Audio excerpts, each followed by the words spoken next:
Kaixo eta ongi etorri egun berri batera, gaur urriak 15, asteazkena da, eta gaur elkarrizketa oso interesgarri bat izanen dugu.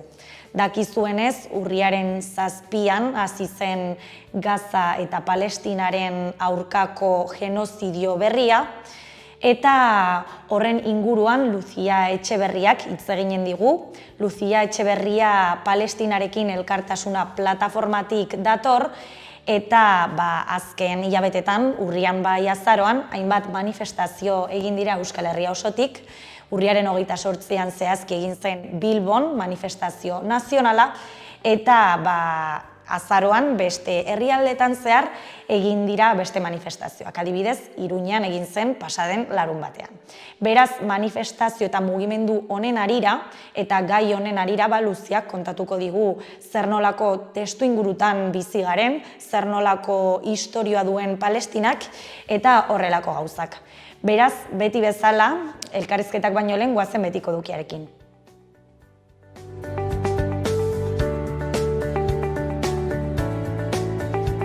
Goazen orain gaurko efemeridekin.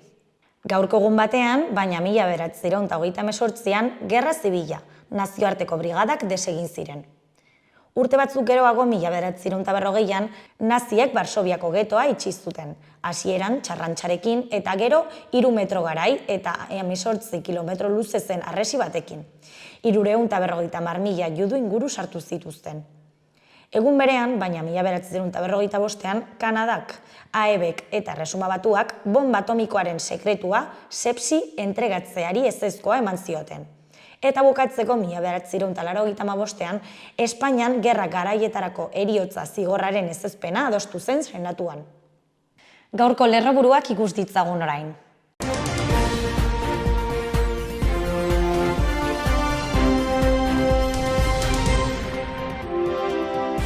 Dornierreko langilek protesta egin dute Iruñan 2 langileren kaleratzea salatzeko. Ollo lehendakari ordeak 1936an eraildako Jose Crash Lekaroz Sevillako sindikalistaren gorpuzkiak eman dizkie bere senideei. Nafarroko aldizkari ofizialak atal berri bat sortu du duela 100 urteko iragarki eta irudiekin. Gaztek beren hautagaitza gustukoenen aldeko botoa eman dezakete gazteria sarietan.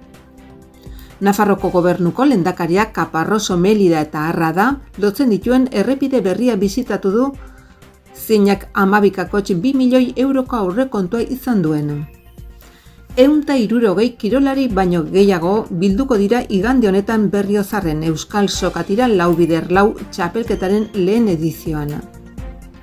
Berako udalak bilera antolatu du ortzegunean, beran 121 errepidea 5. tramoko lanen aurre proiektua herritarrei aurkezteko. Hitzordua ortzegunean izanen da 6:30 Berako udaletxean. Etxalarko udalak hitzaldi bideo emanaldi ziklo antolatu ditu datozen egunetarako. Lehen emanaldia, Mendian hil, Hirian hil izenburupeko bideo ikuskizuna da arratsaldeko 6 eskainiko da kulturetxean.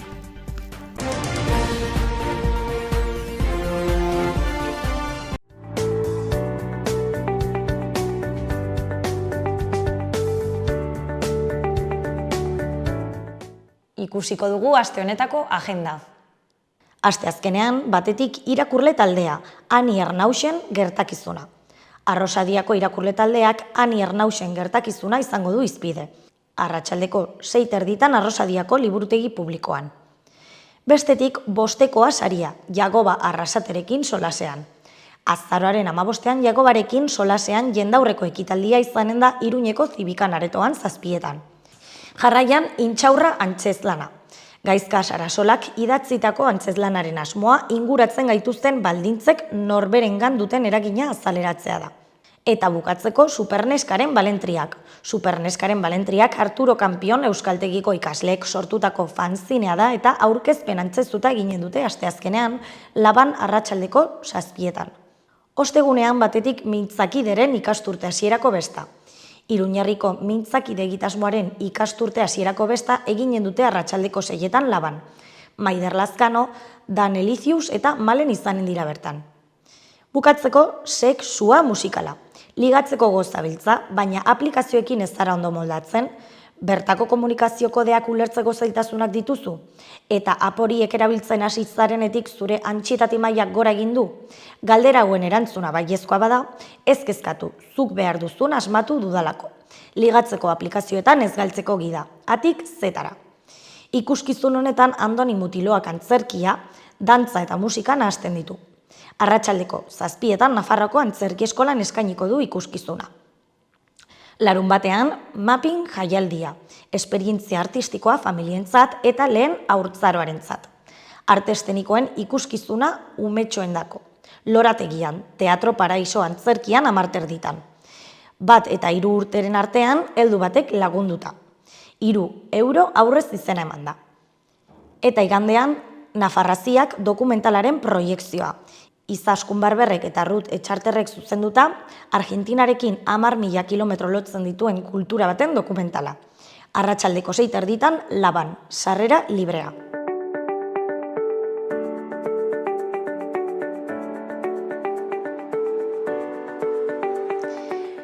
Ikusi dezagun gaurko egunkariko azalek zer dioten. Diario de Noticiasen titular nagusian, Sánchez blindatuta iritsi da investidurara. PPek eta Voxek ernegua areagotzen duten bitartean. Lehenengo jardunaldia 12etan hasiko da, kanpoaldean segurtasun dispositibo indartsu batekin. Nafarroako zen, merkataritza ganbera eta defan enpresaburuen elkarteak gizartearen austuraz kezkatuta daude. Europako batzordeak ez du ikusten lege berriak erkidegoko arauekin talka egiten duenik. PPek senatuaren araudia aldatu du amnistia legea luzatzeko. Argazki nagusian, Ines Mateok pauso batzuk ematen ditu esoeskeletoarekin bere fisioterapeutaren laguntzarekin. Izenburuan berriz ere esoeskeleto batekin ibiltzea. Esklerosian hitzaren elkarteak robot berritzailea aurkezten du. Eskuinean batetik ureztatze planak 550 milioiko inbertsioa eskatzen du 2022 arte. Bestetik, Atarrabiako krimenaren lekuko bakarrak egilearen aurka egiten du. Jarraian, Irulegiren eskua Nafarroako museoan erakutsiko dute 2024an. Beste berrian, Beatriz Martxite, Elisa Manero eta Maria Mena enpresariak saritu ditu Amednak. Bukatzeko Gazteluko plazan izotz gainean irristatzeko pista bat eginen da Gabonetan. Kirolean, Peio Etxeberria pilotariak altuna beti beldurtzen nau, dena ematen du kantxan dio. Diario de Navarrako titular nagusian, Pedro Sánchez investidurara aurkeztuko da amnistiak eragindako konbultsio betean. Herrizaingo sailak 1.600 polizia bidali ditu protestetara. Nafarroako enpresariek, Adefan, Zen eta Ganberak akordioa gaitzetsi dute. Argazki nagusian, Álvaro Morte Raka filmeko protagonista, turbantearekin dagona, Tafaian estena bat filmatzen ari zela. Titularrean, zinemak Nafarroara ekartzen du ISIS. Tafaia, Bardeak eta Iruñea Estatu Islamikoan espia film baten estenatokian. Eskuineko berrietan batetik autokontsumoa 70%raino gelditzen da Nafarroan bizitegi sektorean. Bestetik, Nafarroako osasun langileen aurkako erasoek gora egiten jarraitzen dute.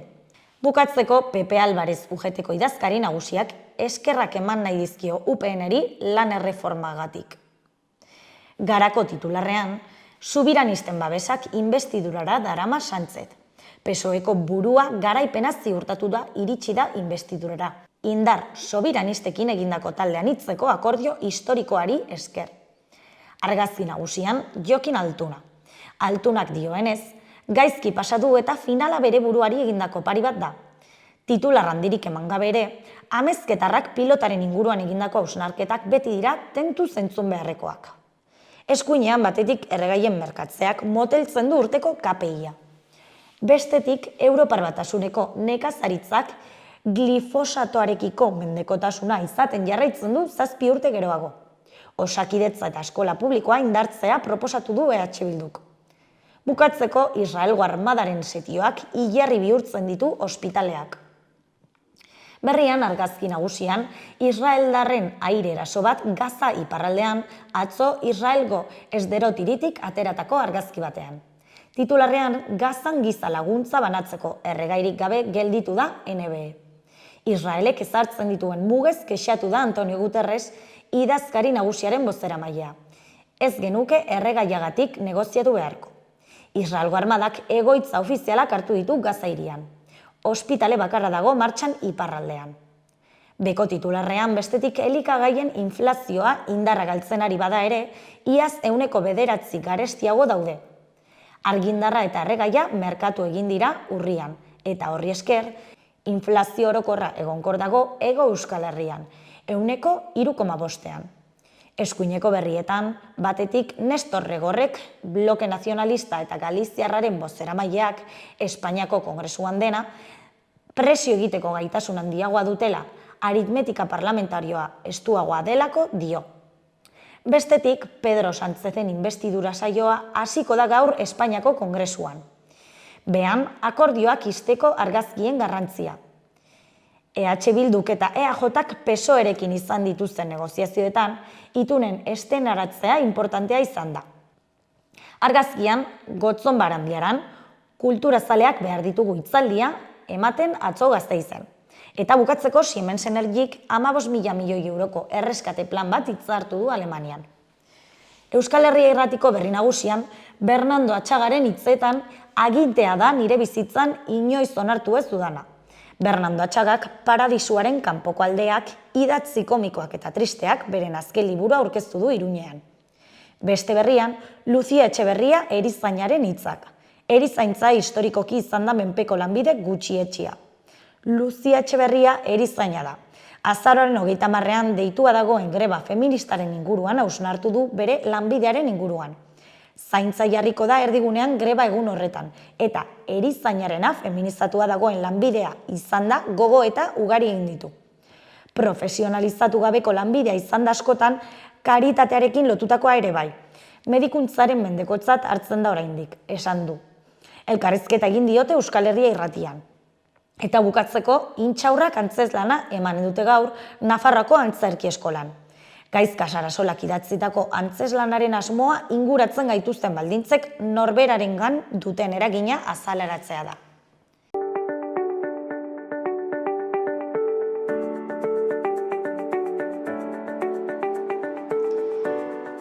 Gaurko eta biharko eguraldia entzun dezagun orain. Gaur, egunak aurrera egin ahala, eguraldiak hobera eginen du. Goizean goiz, hodeien hondarrak geratuko dira. Baina egunak aurrera egin ahala gutxitu eginen dira. Egunaren bigarren partean ostarte zabalak irekiko dira. Eta goizean goiz euri txikia egin dezake Kantauri isurialdean. Goizean haizea aldakor ibiliko da eta egunaren azken orduetan hego-mendebaldekoa. Arratsaldean berriz ipar-ekialdekoa kostaldean. Temperatura maksimoak atzo baino 2 eta 4 gradu baxuagoak izanen dira. Ostegunean hodei asko eta euri txikia eginen du. Hodeiak ugariagoak izanen dira guerdian eta arratsaldean eta gauean. Eta orduan euria sarriago eginen du eta lurraldetik zabalduko da.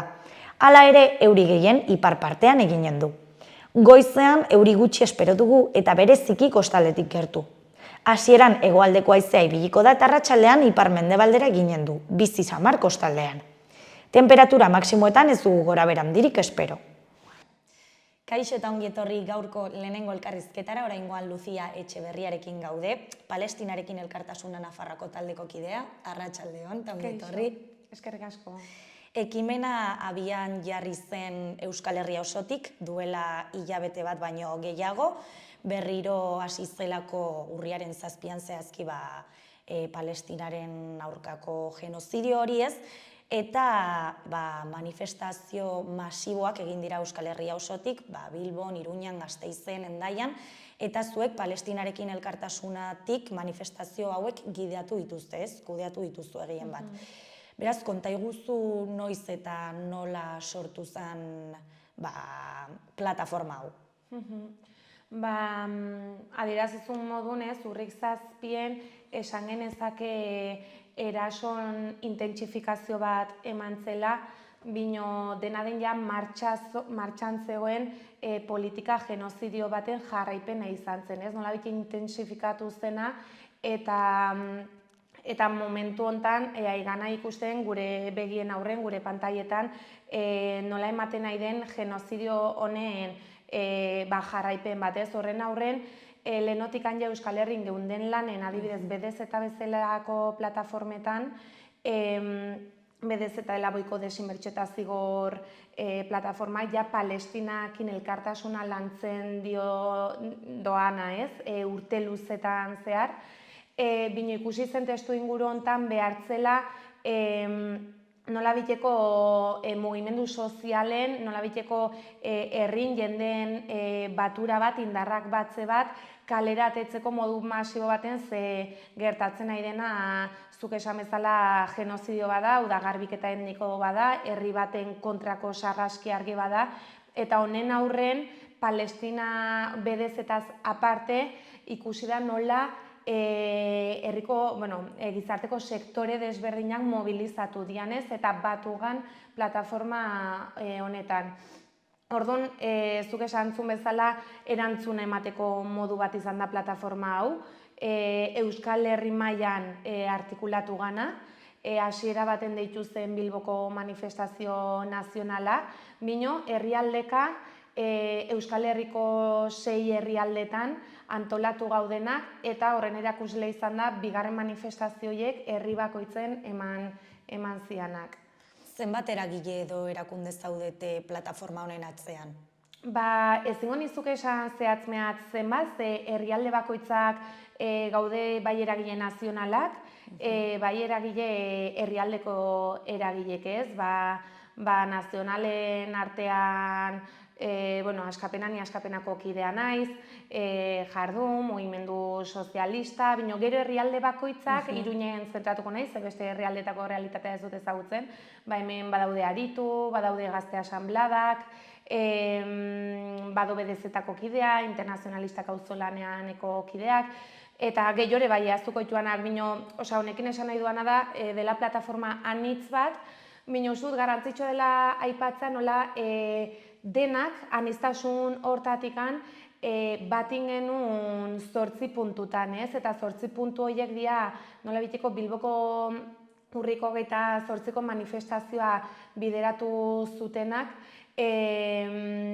Palestinan aldeko aldarrikapenekin eta aldi beren sionismoa seinalatuz, ez? 10.000 pertsona baino gehiago ez egon ziren Bilboko manifestazioan. Bai, oso manifestazio masiboa izan zen eta zentzu honetan gaina uste dut behar dela kalera ateriz ikusten nahi da nola elkartasuna kriminalizatzeko politika bat aurrera eramaten nahi den Europan. Horren adibide da atzo bertan edo egun horietan Volkswagenen adibidez, langilek mobilizatu nahi izan zuten Palestinan aldeko elkartasun bat adierazteko eta enpresa izan zen etzienak utzi esanez Alemanitika nolabiteko presioa edo jasaten zutela ez. Gauza da instituzioek, gobernuek badutela politika klaro batez, Ipar Euskal Herrin, hau da Frantziar estatun debekatu daude Palestinan aldeko mobilizazioak eta horren adibide izan zen azaron ingenitun mobilizazioietan nola Hendaian poliziak gas lakrimogenok erabili zituzten manifestarien aurka ez. Alemanin ere debekatu dira mobilizazioak, Erresuma Batun debekatua du Palestinar bandera ateratzea eta ez hori bakarri baizik eta sionismo edo estatu genozidio, hau da Israelen aldeko ideiak zabaltzen nahi dian, ez? Eta horren aurka nolabite uste du hitz egin beharra dela errealitatez, hitz egin beharra dela Palestinan historiaz, diskurtso erreal baten kokatzeko ez, eta baita ere plataforma honen helburutako bat hori da. Zergatik uste duzu Israel estatua babesten dutela? Desinformazio kutsu bat dagoela uste esango zenuke? Claro, momentu honetan zer da Israel estatua babesa ez? Uste du gaientzen nahi diala mezu batzuk adibidez, baita Euskal Herrin ez, nolabite ekiparatzea haiek dianak Israel eta Palestina, ez? Esaten denen mezuk, esaten denen orokorren gerraren aurka gaude edo ez duguna nolabite hildakoik egotea, ez? Edo pakea nahi dugu. Ulertu barra dugu ez dela perspektiba historiko bat galdu, ez? Aigaren Israel eta hitz egiten, ez gai Israel eta Palestina ez dira bi estatu burges daudenak edo imperialista beraien arteko gatazkan, ez?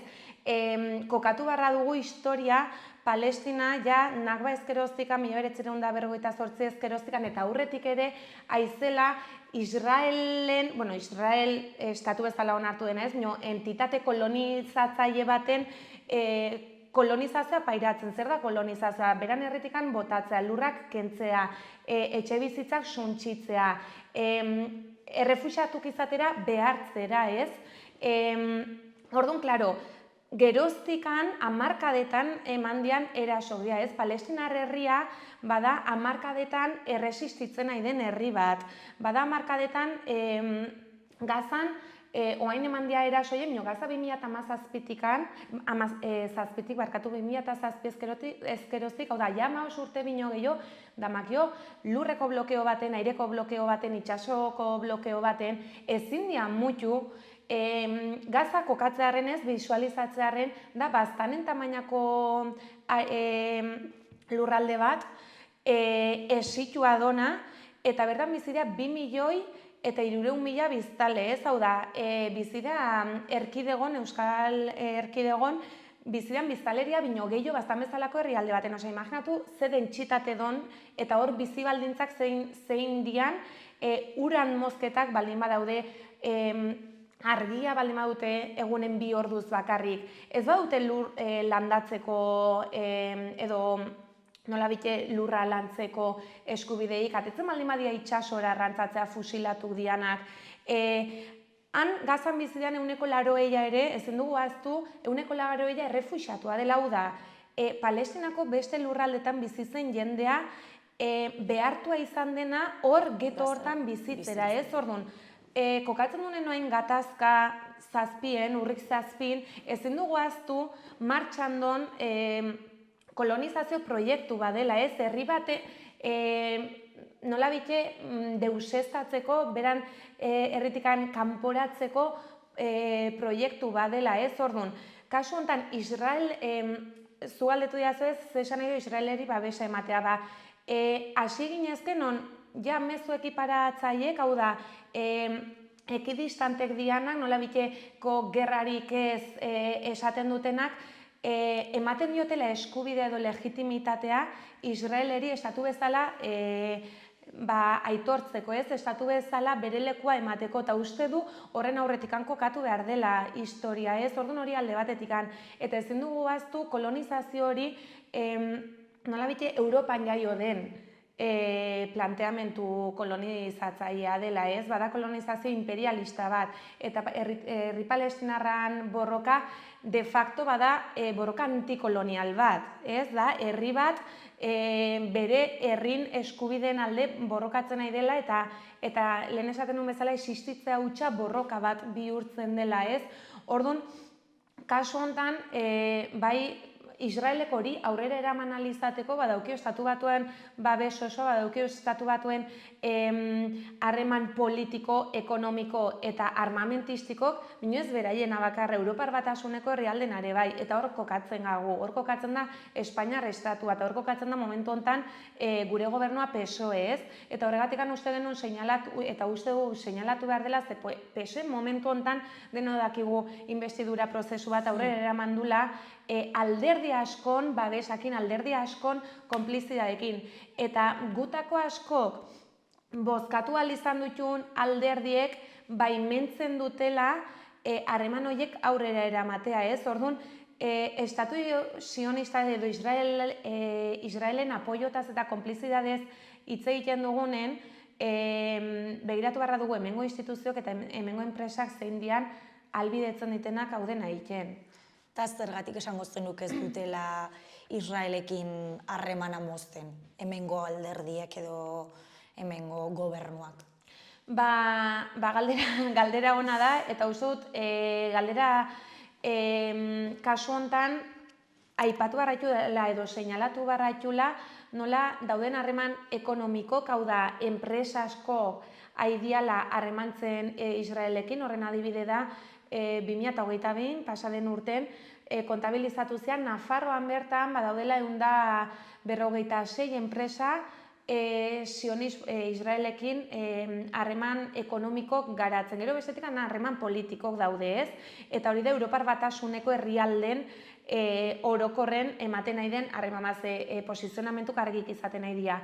Eta beste da militarra edo armamentistikoa, eta horren adibide da, urriko gehien nola jakin genuen Europar Batasunetikan bidali diala gerra ontzik, bidali dia itxasontzik, bidali dia helikoptero, bidali dia avionak, bidali dia soldaduk, eta bidali dia armak, ez, bere hortan Mediterraneora.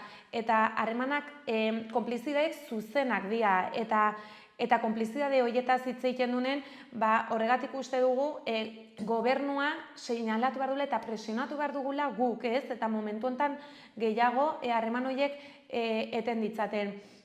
Harreman ekonomiko hartuz, azkeneko urtetan hemen Euskal Herrin jadaiga kanpaina bat iten kafen kontra, hau da kafek Israelekin daukin proiektu kolonizatzaile baten aurka. Eta hori ere aipatu nahiko nuke da adibide garbi bat, kafe euskal enpresa, ferrokarrilak ere egitzen dituen enpresa, nola iden Jerusalen inguruko kolonia israeldarrak, osea, esan genezake kolonia Jerusalen eta Cisjordanian, errealitatea Gazatikan desberdina da, ez? Gaza nola bit esan genezake geto badela, kartzel erraldoi badela, baina Cisjordanian kolonizatzeko forma asentamentutan oinarritzen da, ez? Nola bite espropiatzen dituzte herriak, espropiatzen dituzte lurrak, botatzen dituzte palestinarrak eta horre eraikitzen dituzte asentamentu edo kolonia israeldarrak, ez? Horrela bizitzera joten dianak de facto kolonok di, hau da, ez da, edozein jende joten Cisjordaniara bizitza kolonia horietara, ez? Hor bizi den jendea, haida nolabite privilegio batzutaz aprobetxatzen eta privilegio horiek dira palestinar herria, palestinarrak bota dituztela beraien lurretatik berakorra asentatzeko. Eta testu inguru hontan, KAF Euskal Enpresak, haida, eraikitzen tranbia bat, kolonia horiek elkartuko itxunak, kolonia horiek saretuko itxunak, eta Jerusalen hiriburukin konektatuko itxunak, ez?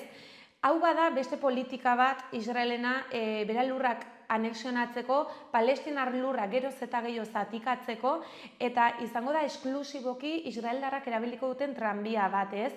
Kolonizazioetan beste pauso bat, eta hor KAF aida proiektu hau aurrera eramaten. Ez da soilikan eraikitzeko proiektua, baizik eta 25 urtetaz, hemendikan aurreako 25 urtetan, arduratuko da mantenulanak itez eta funtzionamentuz eta bat arduratuko da Euskal Enpresa bat, ez? Orduan, jada ikusi genitun boikot kanpainak efektibok izan diala bai Hego Afrikan, eta bai beste kasu batzutan Veolian kanpainan adibidez, hau da ja bedezetan eginean beste kanpainak eraginkorrak izan dianak, ez? Eta kasu honetan Euskal Herritikan bada kanpainatako bat hemendikan aurrerantzen ere ikusiko dena horren inguru nola multuko dian gauzak, eta eskatzen diuka feri argita garbi proiektuen kolonizatzaile honetatik atetzeko. Zein izango litzateke konponbidea plataformatik planteatzen duzutena, gobernu sionista desegitea, Palestina berreraikitzea, ez dakit? Konponbidea hasteko uste dugu ezin dugula erori mezu eurozentrista edo paternalistatan, ez, hau da, guk ez dugu jakingo zein den Palestinar herrin konponbidea. Palestinar herria da historia bat egin du bere kabuz, historia bat egiten ari da momentu hontan, eta historia bat ingo du, ez? Eta zentzu hortan gure jarrera argita garbi uste dugu izan behar duela Palestinar borrokan, hau da, Palestinar erresistentziari nolabite babes inkondizional bat ematea, ez? Ikusita badela herri baten borroka borroka antikoloniala, ez? Munduko herri langilek babestu beharreko borroka badela, ez? Eta nolabite guk babesten dugula beraien erresistentzia, babesten dugu beraien aldarrikapenak, hau da, ez dugu estatu sionista bat onartzen, ikusten dugu gure aldarri, gure babesa izan behar dula estatu sionista, estatu israeldarra desegiteko bidean, ez? Eta zentzu hortan, nolaite palestinarrek markatuko dutela bidea, eta gure aldarrik lotuke hon barko dutela beraien ibilbideri, ez? Zentzu hortan, ez izatea babes, ez dakit, nolabite interesatua edo partziala baizik eta erresistentziari haren babesa, baita ere aldarrikatzen dugu ez, palestinar errefuxiatu daukiten retornatzeko eskubidea, lehen esaten nun bezala, Palestinak urtetan zehar bizitudun kolonizazio horren ondorioz, jada 7 milioi errefuxiatu baino gehiago daude mundun, ez? Eta ez dugu onartzen errefuxiatu izaera hori permanentea izatera, ez? Ulertzen dugu errefuxiatu horiek beraien lekua dutela Palestinan, eta horrek esan nahi du retornorako eskubide eukitzek Israelgo estatu kolonok lurralde hortan ez dula leku ikan, ez? Orduan, esan bezala, gure babesa izango da Palestina elkartasunetik, BDZ-tatik Palestinar erresistentzia babestera, eta gure babesa nolabite bermatu dezake beraien borrokak ere aurrera jarraitzera. Zuk uste babes horrek balioko dula zerbait, osea, ezagit, onerako ez, baino zerbaiterako balioko dula? Noski baietz. Bai, horren adibide izaten nahi da mundu mailan ematen nahi dian mobilizazio guzik, eta lehen aipatzen genuen bezala, Israelgo herrik behar do munduko beste entitateen konplizidadea, ez? Eta konplizidade horiek ez dira urruneko, konplizidade horiek hemendik hasten dira, eta horren adibide dira esaten duen bezala KAF, horren adibide dira beste enpresa pila bat, eta horren adibide dira gure gobernu berak, ez? Orduan, konplizidade horiek gabe estatu sionistak ezingo luke bere planteamentua aurrera eraman, ez? Eta mundu mailan ematen nahi dian babes adierazpenak izugarrik izaten nahi da, hiriburutan nahi ikusten milaka eta milaka lagun Palestinar herriri laguntza edo elkartasuna adierazten, ez? Eta hemendik gaina uste dut ez dela elkartasun karitatibo soia, ez? Hemendik ematen nahi galen elkartasuna bada elkartasuna adierazten herri palestinarari bino erasotzaia salatuz, ez? Eta horrek ja beste exigentzi bat eskatzen duen posizionamentu bada, ez? Eta gu bide hortan seituko du, ze badu lan asko egiteko, eta esaten duen bezala boikota, desinbertsio eta zigorrak bada bidetako bat, ez? Bino hemendik aurrera bat tokatuko ziu elkartasun honekin ere seitzera. Normalean manifestazioak antolatzen duzunean, noiz eta non jartzen duzue fokoa? Ze badaude 11 kontu, eta imaginatzen dut, ezakit, gauza batean zentratzen zaretela, ez, gehien bat, ezakit, Palestinaren alde ginez, edo estatu sionistaren kontra, alderdien kontra, ezakit, non jartzen duzuen. Bai, azkeneko betetikan ez izan da hori esaten genuen bezala, ez, Palestinan aldeko elkartasuna, bino, alabeharrez, seinalatuz, estatu israeldarra, ez? Estatu israeldarra apartheid bat egiten ari da momentu hontan Palestinan, eta horren aurkako posizionamentu bat argia izan behar du, ez? Kasu hortan, ikusten ega baita ere Euskal Herri nolaidian gaientzen beste elkartasun mota batzuk mezu ekidistantekin, ez? Mezuk non Palestinarekin elkartasuna bai, bino ez dugu seinalatzen estatu israeldarra. Eta kasu honetan, estatu israeldarrak bere genozidia aurrera eramateko nahikoa daukio iken ustera, ez? Hau da, ematen badiogu nolabileko espazio hori, bere kabuz oso ongi moldatzen da, masakre honekin aurrera seitzeko. Orduan, ezinbestekoa da eskutikan diozte seinalamentu hau, ez? Ez badiozte eskutikan, esaten nuen bezala, ez? Aietzenga normalizazio batera, aietzenga ikustera, ez? Kolonizazio hau onartzera. eta alabeharrez eskatzen du egoera honek mezu ekidistantetatik atetzera, ez? Eta esaten duen bezala postura exigentego bat hartzea. Klaro, horrek esan nahi do? Horrek esan nahi do zuzenen gure instituzio seinalatzera. Eta hortan gaudez, uste dut kokatu beharra gala gunon kokatzen ganez, hau da, gure herria ze momentutan non. Eta momentu honetan, azkeneko manifestazioan bai, zuk esaten zen umezukin batera, investidura prozesu baten kokatzen ganeinen, gure ardura da presionatzera gure alderdiak. Eta nola ikusten duzu momentu honetan Israelgo jarrera? Netanyahukin argi eta garbi ikusten nahi da gobernu fascista honekin nola areagotu den masakra, gaina bere kontraesanak, ez? Hasiera nola onartu zuen Gaza kolonizatzea, Gaza hartzera zela helburu bat, gero ez, gero Hamasen kontrako borroka bat zela. Kasu honetan argia da, azkenen Palestinar herrin kontrako borroka hau ez da izan, ez dakit, Latinoamerikan kolonizaziokin ikusi genuen sakeo mota, ez? Hau da, lehen gaiak sakeatu eta onera ekarri bada, lurra kolonizatzea, lehen gaia kolonizatzea, jendea botea ez? Eta ikusten dugu prozesu horren jarraipena izaten nahi dela hau. Galdera zein zen, barkatu? Nola ikusten duzun Israelgo jarrera? Bai, uste dugu, klaro, bere proiektu kolonizatzaile honekin beste pausu kualitatibo bat ematen nahi dela, ez? Eta argi dute berak palestinar bat existitzen den bitartean erresistentzia bat izango dutela, ez? Orduan, oain ematen nahi dian heriotzaileak kokatu beharra gala 11.000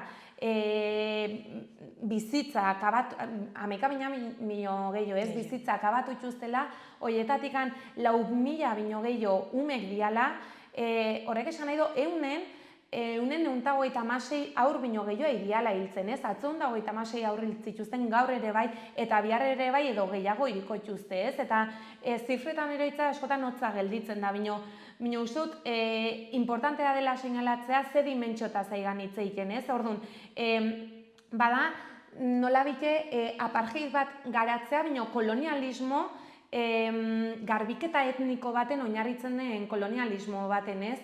Herri bat esterminatu nahi dute, nolabite territorialki okupatzeko, ez? Badakit ez badute espultsatzen, ez? Hau da, edo errefuxiatu bilakatzen, edo akabatzen, hor segituko dule herri palestinarrak erresistitzen, eta herri palestinarra zentzu hortan uste dut munduntzat ere eredugarria izaten nahi dela, beraiek daukiten ausardia, eta beraiek daukiten indarra nolabite idealako zerakusten munduko beste herri langileoi herri baten alde eta borrokatzeko indarra eta grina masakrea izaten nahi denen absolutoa, ez? Uste duzu egoera hain larria dela ikusita, Estatu Batuek eta Europar Batasunak haien jarrera aldatuko dutela, edo Israelekin duten lotura moztuko dutela? Bada justo Europako potentzia handien babes osoa duen estatu bat, ez? Eta hor, bi alderdik zer desorekatu dauden argi eta garbi gelditzen da, ez? Zentzu hortan, ordo gure ardura, ez? Ordo gure postura herri bezala, ez? Hau da, seinalatu barra du gatazka hau badela imperialismon nolabite espresio bat. Eta hor, herri langileek badaukiula zer esan, badaukiula zer borrokatu, eta hori gure herritatik hasten dela, ez? Eta gure herritan egiten duen elkartasunak badaukila eragin bat palestinar herringan, ez? Eta uste dut, horrek berak, hau da, imperialismok aurrera seitzen du, imperialismori igualtzio zenbat pertsona masakratu, bere helburua beti izango da, etekin gehiago lortzea, bere helburua beti izango da lehen gaiak ustiatzea, ez? Nolabite, etekin ekonomikok areagotzea alden modun, igualtzio bizitzak, igualtzio herri baten balioa ez, nola biten logika kapitalista horietan motorra ez, hori duen einen ez, orduan guk hemendikan sortzea, beste gizarte eredu bat sortzea, beste herri bat automatikoki edo de facto laguntzen do beste herrin borroketan, ez? Eta horregatik hor internazionalismoa nola ulertzen dugun, ez? Internazionalismok askotan elkartasuna adierazteko modua gaur egun ere ikusten du askoz ere igual individualistagoa edo paternalistagoa bilakatu litekela, ez? Askotan gu jo ginezko ONG batekin Palestinara haien aurrekin, ez? Lanitzea, ez? Olako proiektutara, ez bagaude antolatuk, ez badugu elkartasun antolatu bat bideratzen, ez? Eta horren adibide da, oain sortu den Palestinarekin elkartasuna plataforma, ez? Elkartasun antolatu bat, ez? Herri bezala adierazten duguna. Eta horrek uste dut eitaz daukela gaitasuna, eitaz badula potentzialidadea imperialismo honen aurren nolabiteko indarra iteko eta ez uzteko aurrera pausok ematen. Eta horregatikan deitzen du, mobilizatzea horregatikan deitzen dugu antolatzea, ze antolakuntzaz ez bada zaila izango da imperialismoa bezalako monstru hori aurre ikera.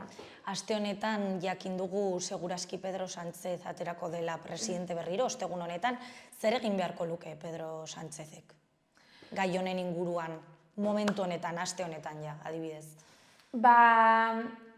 Uste du urgentziazkoa izan liteke, sarraski aurrera dio ninen, alto al fuego bat deitzen denen, ez? Alto al fuego bat deitzea Israelen aldetikan, ez? Israel eramaten nahi den masakren aurren, izan liteke lehenbiziko urratsa adibidez hori, badutelakoz gaitasuna hori iteko eta badutelakoz posizio bat hori deitzeko, bino dena den, naiz eta hau deitu, pentsatu barra dugu, alto al fuego bai, baina gero zer, ez? Gero zertan jarraituko dugu, gero nola berrera ikiko da Palestinar herria, ez? Zentzu hortan nahiko komplikatua da hilen duzun galdera, bino lehenbiziko urrats bezala hori izan liteke aitortza emanez Palestinar herriri erresistitzeko, aitortza emanez Palestinar herriri itzulerako, ez? Hor kokatzen du gure lineak edo gure aldarri politikok, eta aldi beren estatu sionistak alabeharrez atzera pauso bat eman beharko luke, ez? Eta lehen esaten nun bezala, ja, konplizidade harreman ekonomikok, hau da, enpresarialak mozten hasten baldin bada, hau da, gu hemendikan hasten baldin baga boikot kanpainak aurrera eramaten, boikot kanpainak enpresa bateri epe luzerako ere, pixko bat termino ekonomikotan edo kapitalistatan pentsatzen hasten baldin bagare, enpresa bateri momentu honetan Israelekin nahi baldin bada harreman ekonomiko kiten, bino, haren kontrako boikot kanpaina bat iten bada, igual epe luzen galerak euki ditzazke enpresa horrek, ez? Kafe enpresan kokatzen baldin baga, oain nahi da sionismokin lan itek, etorkizun batera beira ate asko itxialkio beste proiektu batzun onartzeko garaien. Hau da, enpresek edo kaf kontratatu beharren beste enpresa bat kontratatzea delakoz konplize klaro bat, ez? Orduan, alde batetik harreman ekonomikok moztera hori gobernuk egin dezakeen zehoze da. Lehen esaten duna, harreman urgentea da, harreman militarrak moztea, eta politikok ere bai, eta nolabiteko ez legitimizatzea Israel estatua, ez?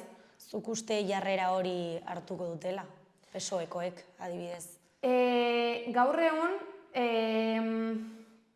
argia da, presio kanpaina izugarria egin beharra dugula, hau aurrera eramateko. Eta zentzu hortan PSOEra iritsi aurretik dauzkiula beste alderdi asko Euskal Herrin bertan, ez, indarrak daukitenak, non haidian bermatzen PSOE dagoen lekun eotea, ez.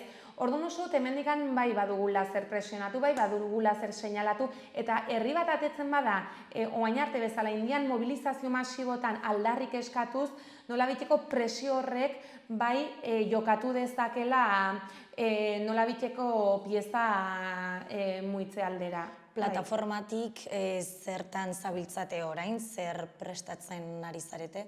Momentu honetan, mobilizazioak lehen esaten genuen bezala intzian Bilbon intzen urriko 28 nazionala, urrengoa izan zen azaroan egin zianak herrialdeka banatuk, eta oain gabiltza balorazioak egitenez nola seitu aurrera eta urrengo urratsak zein izan. Orduan, momentuz guainikan ez dugu deialdi bat ateri, bino lanen gabiltza, eta horregatik deitzen dio baita ere jenderi adi egoteko ondorengo egunetan, astetan, hilabetetan egongo dian deialditara. Nabaritzen da hemen Euskal Herrian edo Nafarroan zehazki badagola babesa eta badagola sentimendu hori, jendea hunkituta dagoela.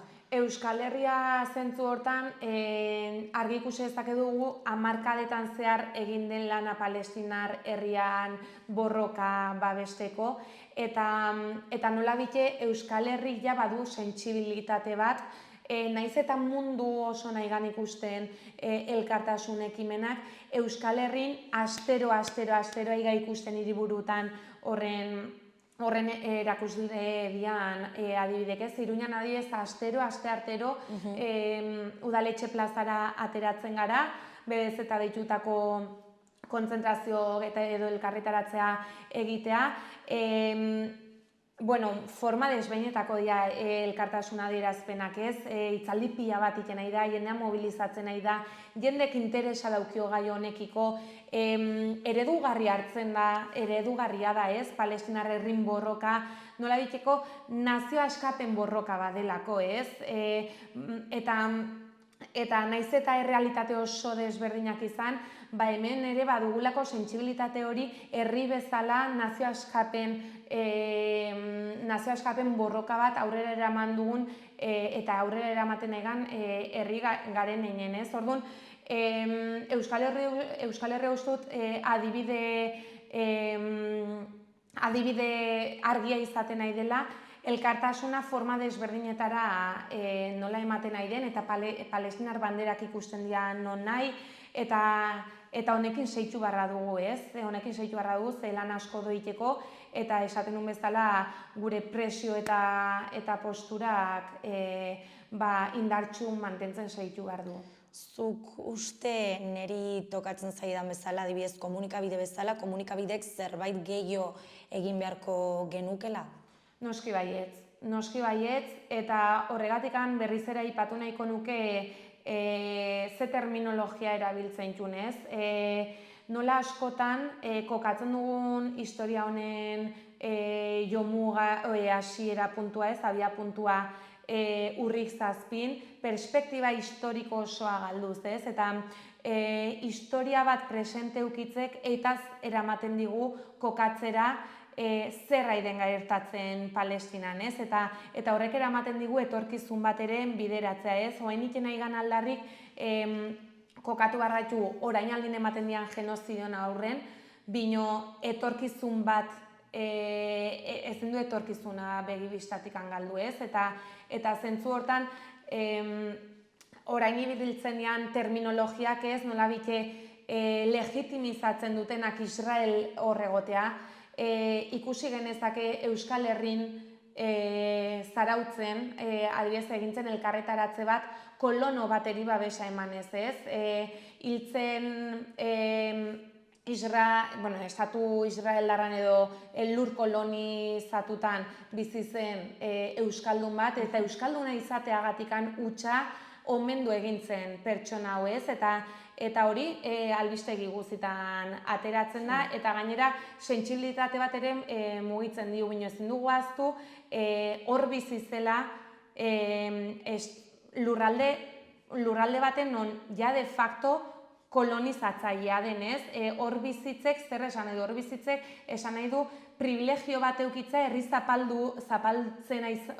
zapaltzen izan einen, zuk zure bizitza bat aurrera eramatea, ez? Eta ez zegoen edozein lekutan, eta hori ahaztu beharra dugu, eta hori da adibide bat, baina badaude 1000 adibide nola eroitzengan, ez? Eriotzetan, eroitzenga errugabez hildian pertsonei babesa ematen, klaro, zeinetaz ari gara hitz egiten, ez? Egoera zaila da eta egoera oso komplikatua da.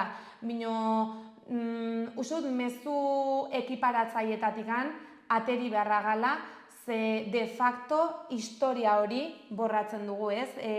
Nolabite eroitzen baldin baga biktima guzien kontra, hau da, bakearen alde, ez? Edo biktimarik gabeko mundu baten alde, badela begiak tapatzera orain arte Palestinan, naiz eta goteo baten hiltzen egon, naiz eta ez izan masakreain absoluto bat, aireala herri palestinarra akabatzen, ez? Eta goteo honetaz, orain arte etzen komunikabideetan hitz egiten, eta horre ere komunikabideen ardura. Gu Iruinen kasua, adibide bat ematearren bino, hilabetero azkeneko urten ateratzen ginen, eta atera izan gara kalera elkarretaratzekitera Palestinan herrin alde. Eta ja, 2023 urte oson zehar ikusi ditugu eraso Jeninen, ikusi ditugu eraso Jerusalemen, ikusi ditugu eraso Nablusen, ez Gazan, soilik Gazan areagotu da, bino ja ematen aizean sarraski baten aurren gaude, ez? Baina hori ez da ikusi, ez? Eta hori ez da ikusi, eta hori ez da komunikabidetan ateri, ez? Claro, hain fokoa jartzen dugu Hamasek kontraerasotzen duen, kontraeraso badela ezin dugu ahaztu, eta da kontraeraso erresistentziatik jaiotzen den kontraeraso bat, ez? Eta zentzu honetan komunikabideen beste papera izan da, nolabite Palestinan erresistentzia, Palestinar herritikan separatzea, ez? Hau da, herri bat gauza bada, eta gero do Hamas erresistentzia bezala. Eta hori mezu faltsu bat da. Hau da, Palestinan isistitzea, esaten duen bezala, kondizio horietan bizitzea Gazan, jada haizeanen atakatzen lehenagotikan, jada geto baten bizidianen, ez dutenen eskubideikan medikaziora, hau da, Gazara ez da sartzen kimioterapia tratamentu bakar bat zu Gazan, bizita 2.300.000 lagun, ez? Ez dugu zuzema lagun den. Hor, prozesu onkologiko bat eukitza, hor, minbizi bat eukitza zuzenen eriotzara kondenatzea da, ze Israel da, nolabite neurtu dezakenak, albidetu dezakenak eta erabakitzen duenak zer sartuko den horrera. Israel da erabakitzen duena zenbat kaloria sartuko dian Gazara. Israel da erabakitzen duena zenbat ur sartuko den horrera. Eta hori ezin dugu ahaztu Palestinar herri bat de facto akabatzera dela, ez? Orduan, Hamas separatzen duen Palestinar herritikan, erresistentzia separatzen duen herritikan, hori diskurtso faltsu bada, ze Palestinar bizitzea erresistitzea da argi eta garbi. Hori da, ez, horregatik aipatu dizut elkarrizketaren hasieran, ea desinformazioa dugun edo ez, edo informazio faltsua dugunez, azkenean bakoitzaren pertsonan dagon interesa gai horren inguruan, ez? Bai, edo ibiltzen dian, claro, desinformazio izan liteken, baita ere informatzen garenean nola informatzen garean, ez?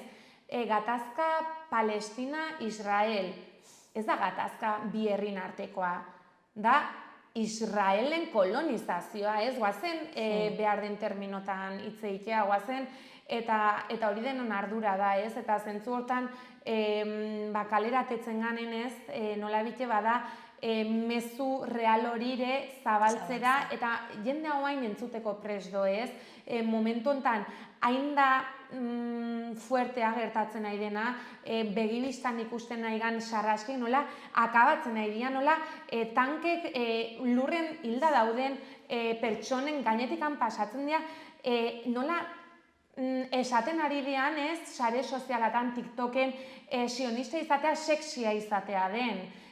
Sexia izatea da eskolak bombardatzea, sexia izatea da ospitale bombardatzea, sexia izatea da ambulantzik lehertzera, ez? Usut, oso larria dela gertatzen nahi dena, ez? Eta momentu honetan sentsibilitate hortatikan jende asko mugitu da, eta dela momentua jendea entzuteko prest dagoen honetan, modu koherente baten hitz egiteko eta modu zuzen baten hitz egiteko palestinar herrien errespetuz eta munduko herri langileen errespetuz. Baina askotan egoistak gara ez, eta ez zaigunez guri tokatzen gerra hau edo kolonizazio hau askotan uzten dugu haien eskuetan, ez? Bai, ez da kasualidadea ere jarri horiek eukitza, ez? Uste dut nolabait sinestarazi digutela ez dugula ezer egitekorik, ez? Sinestarazi digu, bai, hori da gertatzen Palestinan, bino ezin dugu ezer egin eta horreri buelta bat eman nahiko nioke, ze uste duguna bino gehiago indezakegu eta horren adibide da nola indarrak batuz, kasu honetan ez, Palestinarekin elkartasuna bezalako plataformetan kolektibo desberdina eta pertsona desberdinen indarrak batuz, haietu ginezki kualitatiboki potentzialitatea askoz ere handiagoa eduki dezakeen indar bat sortzeko, ez? Eta herri bat mugitzen nahi baldin bada, herri batek tentsionatzen baldin badu, instituzioak ere dardarka jarriko diala eta instituzioak alabeharrez entzun beharko digutela herriak esaten dunari, ez? Eta hor do gure lana eta ezin dugu gutxietsi gu zer garen, ezin dugu gutxietsi gu daukiun indarraz eta batez ere indarra hau biderkatzen dela, irukoizten dela antolatzen baldin baga, ez? Eta herri askotan daude antolatu bedez eta bezalako plataformak, herri askotan daude antolatu bai auzo mailan, bai hiri mailan, bai nazio mailan, ez, Euskal Herri mailako erakundeetan eta izan liteke momentua batzeko erakunde horietara, batzeko lanen ailean erakunde horietara, ze harrituko gito ez nola gu banaka inditzazke inezin ditugun gauzak modu antolatu baten eta zindarrak handitzen dian modu izugarri baten, ez? Geratuko gara plataformaren deialdirako esperoan, plazer bat izan da, gaurkoz hemen utziko dugu, eta espero ezagun hurrengo baten albiste oberekin gutxienez zurekin hitz egitea. Bai, eskertzen diztezueri ere tarte hau eskaini izanagatikan. Esan bezala uste dut oso garrantzitsua dela Palestinar herriri holoko tartea itea, hitz egitea, aldugun gehiena sozializatzea eta lanen seituko dugu. Oso ongi, mila esker, Lucia. Eskerrik asko zueri.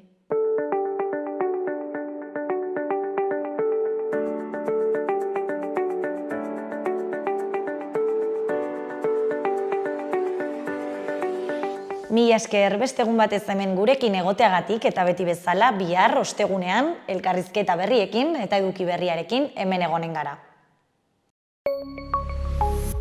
Gobierno de Navarra. Nafarroako gobernua.